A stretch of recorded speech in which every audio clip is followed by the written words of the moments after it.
and today we are going to start the second part of the AP of class 10th maths. Okay, so till the last video we have discussed in formula Tn. Tn is a nth term. Okay, क्या होता है? nth term होता है which can also be represented as the an.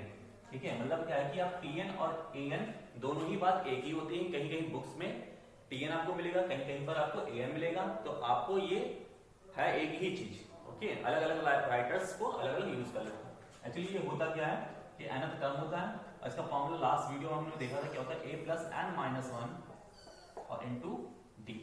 Okay, for example हमारा क्या है 2 4 6 8 इस type से अगर हमारी कोई एपी है तो इस एपी फॉर एग्जांपल ये यहाँ तक 10 तक, ये यहाँ से यहाँ तक है, तो इस एपी में जो फर्स्ट टर्म होता है उसे हम लोग किससे रिप्रेजेंट करते हैं? ए से. इस सीरीज का जो फर्स्ट टर्म होता है उसे ए से, यानी ए होता है हमारा first term of the AP.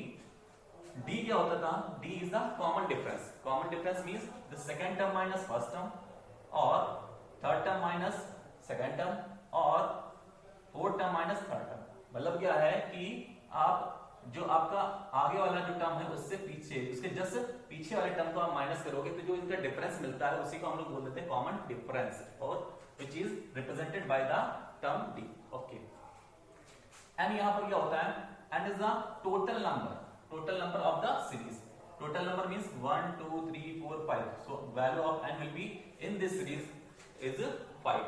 Okay, और ये nth टर्म का मतलब क्या होता है? यहाँ पर जैसे आप यहाँ पर लिख सकते हो T1 means first term is 2, T2 means 4, ठीक.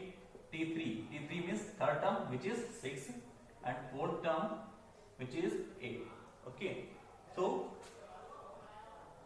Tn मींस क्या हो जाएगा? अगर इस सीरीज को आगे एक्सटेंड करें तो इसके nth पोजीशन पर जो टर्म आएगा उसी को हम लोग क्या बोलेंगे? nth टर्म बोलेंगे.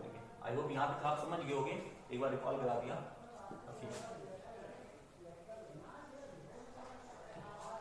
अब यहाँ पर हम लोग के पास कुछ क्वेश्चंस हैं, इन्हीं को आज हम लोग को डिस्कस करना है. ठीक, तो फर्स्ट क्वेश्चन यहाँ पर दे रखा है a equals to 7, d equals to 3, n equals to 8 and we have to find an. Okay, an फाइंड करना है, बाकी रिमेनिंग चीज दे रखी है यहाँ पर. ठीक, तो हमें पता है ये फॉर्मूला, तो यहाँ पर an लिख सकते हो, an equals to a plus n minus 1 into d. तो an की वैल्यू क्या है भाई? an की वैल्यू तो फाइंड ही करनी है. a की वैल्यू कितनी है? 7 है, प्लस n की value is 8 minus 1 into d. d is 3. ठीक, ओके, सॉल्व कर लेंगे. इसको सॉल्व करो तो यहाँ पर 7 आ जाएगा. 7 मल्टीप्लाई बाई 3, 7 3 जा 21 plus 7 which is 28. So the final value of an, यानी the nth term will be 28 और the value of n is, यहाँ पर n की वैल्यू कितनी थी? 8 थी, तो आप यहाँ पर बोल सकते हो the 8th term of this AP will be 28. I think समझ में आ गया होगा, सिंपल सा था. यहाँ पर कुछ रॉ डेटा दे रखा था, कुछ डेटा दे रखा था, यहाँ से an की वैल्यू निकाली थी, हमने फॉर्मूला पुट करा और यहाँ पर फॉर्मूला लिखा और फॉर्मूले में सारी वैल्यूज पुट कर दी, उसके बाद सॉल्व कर लिया, सिंपल सा. ठीक है, हमारा फाइनल आंसर 28 आ गया. ओके, नेक्स्ट क्वेश्चन जो है हमारा question number second. Question number second क्या कह रहा है? यहाँ पर a की वैल्यू है -18, d की वैल्यू फाइंड करनी है, n is 10 and an is 0. Okay, तो यहाँ पर ये सारे टर्म्स दे रखे हैं और इन सारे टर्म्स को देखकर हमें कौन सा फॉर्मूला याद आ रहा है भाई? an equals to a plus n minus 1 into d. ये वाला फॉर्मूला याद है. ओके, अब हम लोग क्या करेंगे? सारी वैल्यूज पुट करेंगे. तो यहाँ पर an की वैल्यू दे रखी क्या? हाँ भाई 0 दे रखी है. a की वैल्यू -18 प्लस n की value 10 minus 1 and d is, d की वैल्यू में फाइंड करनी तो एज इट इज हमने फाइंड करना. ठीक, यहाँ माइनस का था, इधर जाएगा तो प्लस का 18 equals to 10 minus 1 means 9 multiply by d. 9 1 जा 9 2 जा 18 मींस d इक्वल्स टू 2. ठीक है, तो यहाँ पर भाई d की वैल्यू 2 हो जाती है. तो इस टाइप से क्वेश्चन बनते हैं आपके बोर्ड में, 1-2 नंबर का आ सकता है, कोई दिक्कत नहीं. और इसमें होगा क्या? एक ही फॉर्मूला होगा, अगर यहाँ पर 1 2 3 4 वेरिएबल्स है हमारे पास, तो इसमें से कोई भी 3 वेरिएबल आपको दे रखे होंगे और फोर्थ वेरिएबल वो पूछ सकता है। जैसे कि पहला और दूसरा क्वेश्चन हमने देखा है, इसमें क्या था, स्टार्टिंग के 3 वेरिएबल्स दे रखे थे, फोर्थ वाला पूछ लिया। नेक्स्ट वाले में क्या था कि इसमें डी गायब कर दिया, रिमेनिंग वेरिएबल्स दे रखे थे और डी की वैल्यू फाइंड कर ली। इसी टाइप से हो सकता है कि वो इस बार डी की वैल्यू दे दे, एन की वैल्यू पूछ ले, तो इसमें कोई इशू नहीं है। आपको एक ही फॉर्मूले में सारी वैल्यूज पुट करनी होंगी, उसके बाद सिंपली इसे सॉल्व कर लेना होगा, आंसर आ जाएगा। ठीक, क्वेश्चन नंबर 3 क्वेश्चन नंबर 3 देखते हैं भाई। यहां पर हमें एक एपी दे रखी है and AP is -3 -1.2 2 and so. अब कह रहे हैं फाइंड द 11th टर्म। भाई हमें क्या फाइंड करना है, T11 फाइंड करना है। ठीक, ओके, तो T11 अगर फाइंड करें तो भाई अगर कंपैरिजन करोगे तो यहाँ पर n की वैल्यू कितनी हो जाएगी, n इज 11। ठीक है, इस सीरीज को अगर देख चेक करोगे तो a की वैल्यू कितनी होती है, सीरीज का जो फर्स्ट टर्म होता है उसे हम लोग a बोल देते हैं, व्हिच इज -3। d क्या होता है, d is second term minus first term. ठीक, तो सेकंड टर्म क्या है, -1/2 माइनस और यहाँ पर माइनस का 3। ठीक, यानी कि सेकंड टर्म क्या हो जाएगा, -1/2, क्योंकि बीच में माइनस होता है, और फिर फर्स्ट टर्म क्या है, -3। इसे सॉल्व कर लेंगे तो यहाँ पर माइनस माइनस प्लस 1, एलसीएम ले लो तो 2 आ जाएगा। ठीक, यहाँ पर -1 और यहाँ पर आ जाएगा प्लस का 6। ठीक, अब इसे सॉल्व करेंगे तो यहाँ पर 5/2, यानी कि फाइनली डी की जो वैल्यू आएगी वो 5/2 हो जाएगी। ठीक, हमें फाइंड क्या करना था, हमें फाइंड करना था भाई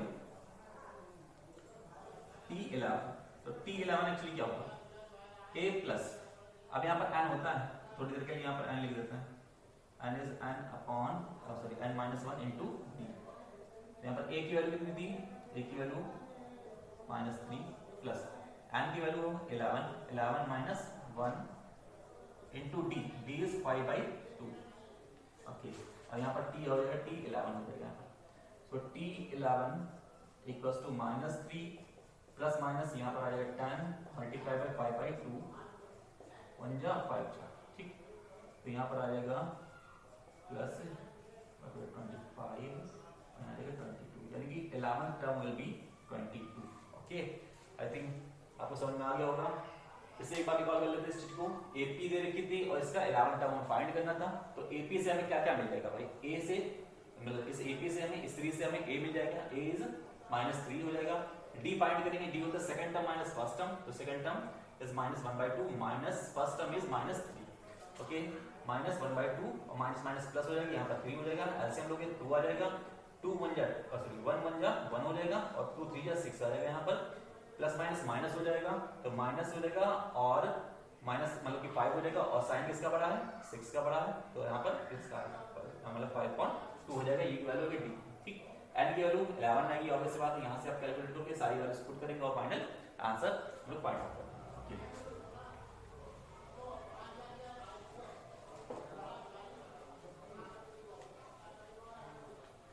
now question number 4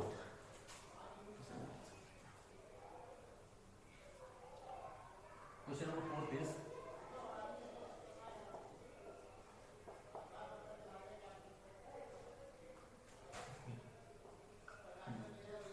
so this is the question number 4. okay, in this question we have to fill these blanks. ठीक है, हमें क्या करना है, इन ब्लैंक्स को हमें फिल करना है। ठीक है, ये ऑलरेडी बता रखा है कि ये जो सीरीज है ये एक एपी है, और उस एपी को आप कंसीडर करते हुए आपको क्या करना है, इन दोनों टर्म्स को फिल करना है, आपको फाइंड करना है। ओके, तो भाई अब हमें तो पता है नहीं कि ये है क्या, कि हम लोग लेट कर लेंगे, let's say this is the second term and this is one the third term. ठीक, और एक और चीज कर लेते हैं क्योंकि कैलकुलेशन थोड़ी हल्की हो जाए, तो यहाँ पर क्या है 1/2 मतलब क्या होता है 0.5 होता है, जैसे हटा कर आप 0.5 वह हमने 0.5 रखते हैं। ठीक, अब देखो क्या होता है कि जब भी इस तरह का क्वेश्चन सॉल्व करोगे तो यहाँ आप क्या करोगे, कॉमन डिफरेंस फाइंड करेंगे। तो कॉमन डिफरेंस क्या होता है, कॉमन डिफरेंस की डेफिनेशन क्या होती है, सेकंड माइनस फर्स्ट, तो सेकंड माइनस फर्स्ट ये हो गया, ये इक्वल होगा किसके, थर्ड माइनस सेकंड के, थर्ड माइनस सेकंड, ये चीज इक्वल होगी किसके, फोर्थ माइनस थर्ड, तो फोर्थ माइनस थर्ड। ठीक, ये चीज होगी। अब इनमें से कोई भी आप दो टर्म्स ले लो, let's say first and second ले लेते हैं, और third and sorry first and second लेंगे और सेकंड एंड थर्ड ले लेंगे, दो हम लोग इक्वेशन लेंगे। ठीक, तो यहाँ पर लोगे तो T2 - 5 equals to T3 - T2। T2 को इधर ले आएंगे तो यहाँ ये इधर माइनस का था प्लस का आ जाएगा, तो दोनों ऐड हो जाएंगे, यानी 2T2 - 5 equals to T3। This will our first equation. ठीक है, अब सेकंड और थर्ड को ले लेते हैं भाई। ये हो गया, ये माइनस का था इधर आएगा प्लस का हो जाएगा, तो यहाँ पर क्या हो जाएगा 2T3 - T2 इक्वल्स टू 9.5। इतनी चीजें होगी। ओके, इसे आप लोग मान लेते हैं इक्वेशन नंबर सेकंड। अब यहाँ पर हमको क्या होता है भाई, इधर हमें क्या है T3 की वैल्यू दे रखी है। T3 की वैल्यू कितनी, इतनी, यानी कि जहां पर आपको T3 दिख रहा है आप वहां पर इतनी वैल्यू रख सकते हो। ठीक है, तो यहाँ पर T3 दिख रहा है, वहां पर आप इतनी वैल्यू रख दो, यहाँ पर 2। ठीक, इसके बाद यहाँ पर सॉल्व तो 2, तो T3 की वैल्यू कितनी, ये आ गया, then minus T2 equals to 9.5. Okay, 2 to the 4, T2 minus 10 minus T2 equals to 9.5. अब यहाँ पर देखो क्या है 4 minus 1, तो यहाँ पर आ जाएगा 3T2। अब यहाँ पर माइनस का है, उधर जाएगा तो प्लस का हो जाएगा, तो उधर जाएगा 19.5। इससे आप कैंसिल कर सकते हो, यानी T2 equals to हो जाएगा, T2 की फाइनल वैल्यू जो आ जाएगी वो आ जाएगी आपकी 6.5, यानी कि जो T2 हो जाएगा वो कितना हो जाएगा 6.5 हो जाएगा। अब T2 की वैल्यू आप किसी भी इक्वेशन में पुट कर सकते हो। ठीक, इक्वेशन नंबर फर्स्ट या सेकंड किसी में आप पुट कर दो और T3 की वैल्यू मान लेते हैं। ठीक, तो T2 की वैल्यू पुट करते हैं, फॉर एग्जांपल इसमें पुट कर देते हैं, तो 2T3 माइनस T2 की वैल्यू कितनी आ गई थी 6.5 इक्वल्स टू 9.5। अब ये उस साइड में जाएगा तो अपोजिट साइड में जाएगा तो कितना हो जाएगा, ये 15 में 16 आ जाएगा। ठीक, इसको कैंसिल करोगे तो T3 की वैल्यू हो जाएगी 8। ठीक, तो यहाँ पर T3 की जो वैल्यू आ जाएगी वो कितनी आ जाएगी 8 आ जाएगी। ठीक है, बस समझ में आ गई होगी। तो एक बार फिर से रिकॉल करते हैं इस चीज को। देखो क्या था हमारा, यहाँ पर एक AP दे रखी थी जिसमें से इसमें दो ब्लॉक, हमारे जो दो सेक्शन थे वो ब्लैंक थे, इन ब्लैंक्स को ही हमें फिल करना था। तो हमने सबसे पहले माइंड में क्या आया भाई, हमने क्या सबसे पहले तो इसे कुछ टर्म्स दे दे, कोई वेरिएबल्स मान लेते हैं। तो मैंने T2 और T3 मान लिया, आपका मन है तो A2 A3 मान लो, आपका मन है AB मान लो, XY मान लो, कुछ भी कोई भी वेरिएबल मान लो, इसे हमें कोई कैलकुलेशन कर सकते हैं। ठीक है, उसके बाद क्या होता है कॉमन डिफरेंस। कॉमन डिफरेंस क्या होता है, second minus first, third minus second, fourth minus third, ये सब चीजें क्या होनी चाहिए भाई, इक्वल होनी चाहिए। तो ये सारे डिफरेंसेस क्या होने चाहिए, इक्वल, तो मैंने इक्वल कर दिया। उसके बाद क्या है कि मैंने दो के पेयर ले लिए, पहले फर्स्ट और सेकंड को ले लिया, फिर सेकंड और थर्ड को ले लिया। इससे हमें क्या पता चला, एक इक्वेशन हमारी फर्स्ट आ गई, एक इक्वेशन सेकंड आ गई। ठीक, यहाँ से क्या था T3 की जो भी वैल्यू थी हमने इसको उठाया और इस T3 में रख दिया। क्यों, क्योंकि जब तक हम पूरी इक्वेशन को एक वेरिएबल में नहीं जोड़ेंगे तब तक हमें इसका सॉल्यूशन नहीं मिलेगा। इस वजह से अगर हमने T3 को रिप्लेस कर दिया है T2 के फॉर्म में, ठीक, तो इसको हमने यहाँ पर रिप्लेस कर दिया, तो यहाँ पर 2 आ गया, इसके प्लेस पर T3 के प्लेस पर हमने क्या ये पूरा रख दिया, then minus T2 equals to 9.5। Solve करोगे 2 to the 4 आ जाएगा, T2 माइनस यहाँ पर आ जाएगा आपका 10 माइनस T2 इक्वल्स टू 9.5, और फर्दर इसे सॉल्व करोगे तो T2 की वैल्यू 6.5 आ जाएगी। इस T2 की वैल्यू अब किसी भी में रख दो, यानी कि इक्वेशन फर्स्ट में रख दो चाहे इक्वेशन सेकंड में रख देते हैं। मैंने इक्वेशन सेकंड में रख दिया तो यहाँ पर 2T3 माइनस T2 की वैल्यू 6.5 इक्वल्स टू 9.5। इसे फर्दर सॉल्व करेंगे तो T3 की वैल्यू मिलेगी व्हिच इज 8। अब देख लो यहाँ पर क्या है, एक और चीज देख लेते हैं। इसे हम लोग करेंगे, इसे चेक कैसे करेंगे कि हमारा आंसर सही है कि गलत। ठीक, तो आप क्या करो, इनके बीच का डिफरेंस ले लो। ठीक, तो कितना है 1.5, इसके बीच का डिफरेंस कितना है 1.5, इनके बीच का डिफरेंस कितना है 1.5। इट मींस हमारे जो आंसर्स आए वो बिल्कुल करेक्ट है। ओके,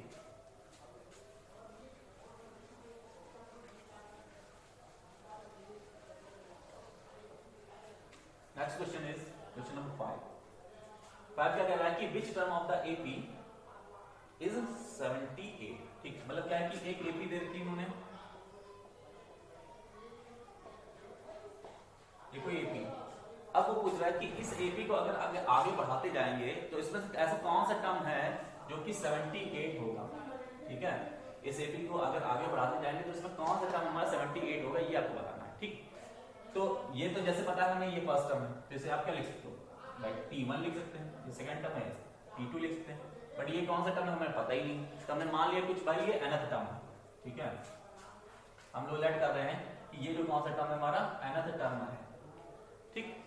सो अब देखते हैं क्या है, तो यहाँ पर जो क्या है a की वैल्यू अगर फाइंड करेंगे तो a क्या होता है, सीरीज का फर्स्ट टर्म होता है वो a होता है, d क्या होता है second term minus first term, तो second term minus first term, ठीक। यहाँ पर आ जाएगा 5, भाई n की वैल्यू हमें पता नहीं, छोड़ो, तो n की वैल्यू तो फाइंड ही करनी है, और tn यानी कि nth पोजीशन पर कौन है 78, फिर से वही अपना पुराना formula tn equals to a plus n minus 1 into d, and now put all the values.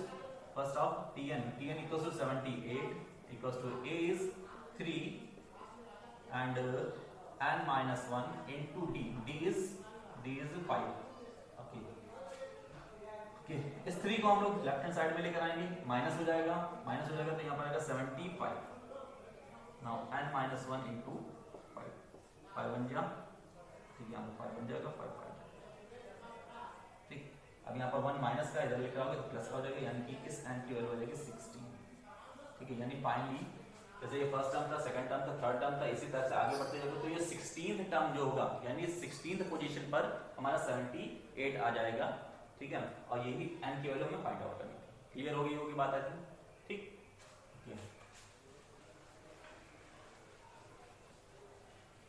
Okay, एक और चीज है कि अब आगे के जितने भी क्वेश्चंस हैं, ठीक, आप क्या करोगे, पहले वीडियो को पॉज करोगे, उसके बाद पहले आप अटेम्प्ट करो, ठीक, देन आप इसका सॉल्यूशन करो। ऑल्दो मैं तो सारे सॉल्यूशन कराऊंगा ही एनसीईआरटी के, स्टिल आपको खुद से भी करना है, ठीक है। पहले आप अटेम्प्ट करो, ठीक। Now question number 6, find the number of the terms, ठीक। मतलब क्या है कि एक एपी लड़की है, ये भाई एपी देती है, अब से पूछ रहे कि कितने टर्म्स हैं, अब बताओ, ठीक।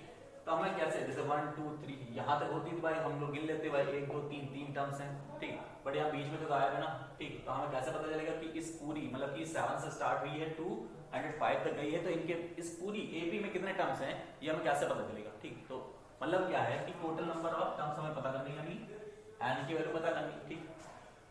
अगर मान लेते हैं कि इस सीरीज में n टर्म है तो भाई ये nth टर्म पर होगा, यानी कि ये क्या हो जाएगा, ये tn हो जाएगा, इट मींस यहाँ पर tn जो हो जाएगा कितना हो जाएगा, इतना हो जाएगा। अब a कितना हो जाएगा भाई इसमें, यहाँ पर हो गया 7 और d की वैल्यू कितनी हो जाएगी 13, ठीक। ये सब चीजें आ गई। आप लोग वही अपना फॉर्मूला tn इक्वल्स टू क्या होता है a plus n minus 1 into d, और tn की वैल्यू कितनी है 205 है, प्लस a की वैल्यू कितनी है 7 है, प्लस n हमें फाइंड करना है माइनस 1 इंटू d की वैल्यू कितनी है 13, ठीक। इस 7 को उधर लेकर जाओगे तो 5 और यहाँ पर 198 आ जाएगा, ओके। और यहाँ पर कुछ गड़बड़ हो गया, 13 माइनस 7, ठीक है, second term minus first term हो गया, ठीक।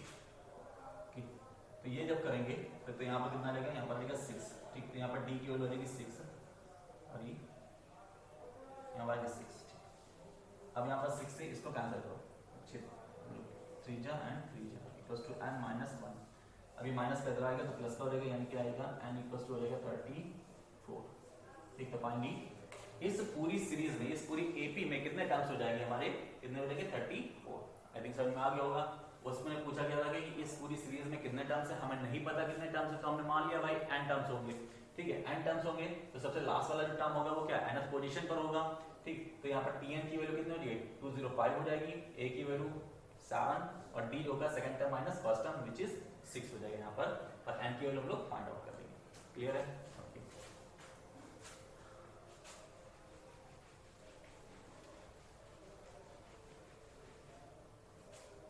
क्वेश्चन नंबर 7, क्वेश्चन नंबर 7 क्या कह रहा है कि check whether this is a term of this AP, okay. तो हमारे पास क्या है, एक एपी दे रखी है,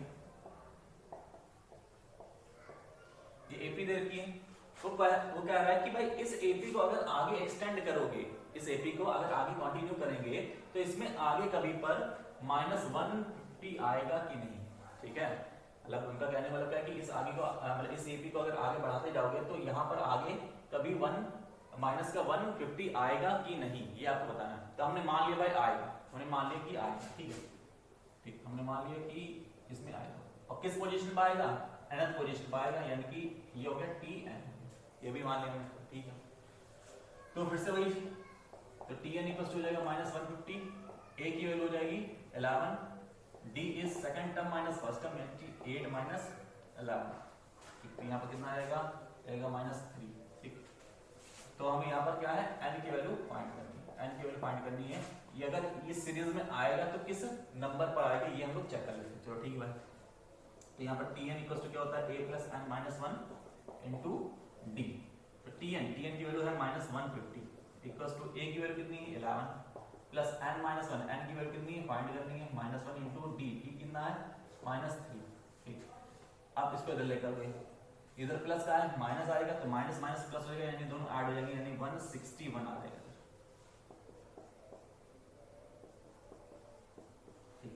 मल्टीप्लाई में इधर आकर डिवाइड में हो जाएगा, यानी 161 upon -3 and -1, minus cancel out, ठीक। अब देखो क्या, ये जो है ये माइनस का इधर आएगा तो प्लस का हो जाएगा, यानी 161 upon 3 plus 1 equal to n। यहाँ पर फाइनली n की जो वैल्यू आ जाएगी तो 3 और 3 प्लस 164 अपॉन 3। अच्छा, ये चीज है। अब यहाँ पर देखो दिक्कत कहाँ की, ठीक। ये n क्या होता है, n हमेशा कैसा होता है, पॉजिटिव इंटीजर होता है। इसका एग्जांपल समझते हैं। अगर आपसे बोल दिया जाए कि आपकी क्लास में कितने स्टूडेंट्स हैं, तो आप क्या बोलोगे, भाई मैंने 60 हैं, 40 हैं या 45 हैं, ऐसे कुछ बोलोगे। आप ऐसे तो बोलोगे नहीं कि 14.5 है, ठीक है, या 15.5 है या 40.5 है, मतलब इस तरह से आप नहीं बोल सकते। मतलब क्या है कि यहाँ पर कोई भी आपका फ्रैक्शन नहीं चलेगा, क्योंकि कोई भी स्टूडेंट जो आधा तो हो नहीं सकता ना, ठीक। उसी टाइप से यहाँ पर भी होता है कि यहाँ पर जो कोई भी टर्म है वो आधा नहीं हो सकता, कोई भी प्लेस वैल्यू जो होती है वो आधी नहीं हो सकती। तो इस वजह से क्या होता है कि ये हमेशा कैसे हो जाती है, यहाँ पर n जो होता है वो हमेशा पॉजिटिव इंटीजर रहता है, ठीक है। यहाँ पर n जो रहेगा वो हमेशा पॉजिटिव इंटीजर रहता है। तो और यहाँ पर क्या है, यहाँ पर ये फ्रैक्शन में आ गया, ठीक है। अगर फ्रैक्शन में अगर आ गया है, ठीक, तो ये क्या हो गया, ये जो पॉसिबिलिटी जो हमने क्रिएट करी थी, यानी कि जो हमने जो चीज प्रेडिक्ट करी थी वो रॉन्ग थी, ठीक है, वो रॉन्ग प्रेडिक्शन था हमारा। इस वजह से क्या हो जाएगा, जो -150 होगा वो इस सीरीज में लाई नहीं करेगा। आई थिंक समझ में आया होगा आपका। एक बार फिर से समझ लेते हैं। यहाँ पर n जो होता है वो कैसा होता है, पॉजिटिव इंटीजर होता है। पॉजिटिव इंटीजर मतलब ये होता है कि 1 या तो 1 होगा, n की वैल्यू जो कि 1 होगी, 2 होगी, 3 होगी, इस टाइप से प्लस के इंफिनिटी तक कुछ भी हो सकती है, कुछ भी हो सकती है। बट कभी भी 1/2, 3/4, 5/6 मतलब इस तरह से फ्रैक्शन में नहीं होगी या डेसिमल में नहीं हो सकती, क्योंकि n कैसा होता है, पॉजिटिव इंटीजर होता है। और यहाँ पर हमने सॉल्व करने के बाद n की वैल्यू कैसी आई है, क्योंकि फ्रैक्शन में आ जाएगी। और फ्रैक्शन में आने के बाद यहाँ प्रॉब्लम क्या आ रही है कि मतलब कि जो n होगा वो नहीं होगा, इट मींस यहाँ पर -150 जो होगा वो इस सीरीज में लाई नहीं करेगा। ओके, तो आज के लिए इतना ही। आपके लिए होमवर्क है NCERT exercise 5.2 question number 1 to 6, ठीक है।